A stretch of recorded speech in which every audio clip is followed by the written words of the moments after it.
not afraid of dying. I'm afraid of missing out on life after I die. A near-death experience doesn't knock one man off his bike, but has him looking for his hero instead. A motorcycle daredevil is searching for his rescuer. Good evening to you. I'm Theo Keith. 5 years after an accident nearly killed him, the victim of the crash looks for the man he says saved his life. Only News 3's Danica Lewis is here now with that story. Danica. Well, Theo, believe it or not, Ryan Suchanek is still riding that bike, not able to give up on his passion for motorcycles, but he says he wouldn't even be revving it up if it weren't for a mystery man who came to his rescue, and now he just wants to say thanks.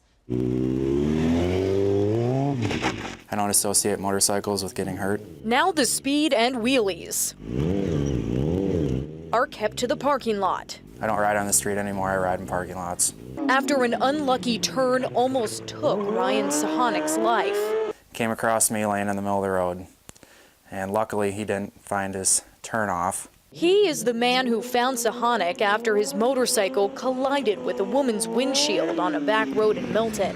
I never found out who the Good Samaritan was that came upon my accident and took this belt off and wrapped it around my femur to stop the bleeding. Suchanek lost his leg to the accident, but wears that belt around his motorcycle shop for good luck.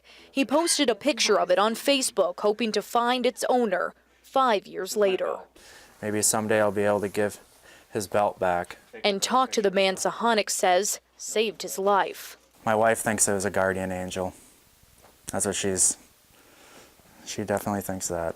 We have so many heroes out there and we don't hear about them. Some of those heroes have training, but the American Red Cross also released a smartphone app to guide anyone in a medical emergency. Well, the big thing is preparing people so they feel empowered to be able to move and actually get involved. That's the big thing. Back at the bargain barn, shelves are filled with Suchanek's other saving grace. This is my helmet that I crashed in. One lifesaver still around.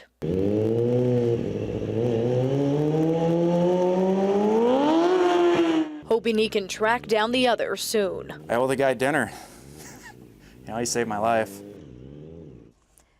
Now, the Red Cross around Madison is stressing that doing anything in an emergency is better than letting someone suffer. Dialing 911 is a good go-to. Suchanek did have a name and number from his rescuer, but he says they weren't real. He thinks the man who came to his aid might have been afraid of medical liabilities, and that's why he hasn't come forward 5 years later. Theo? Still looking for him, and it's taken 5 years and still just out wants there. to buy him dinner.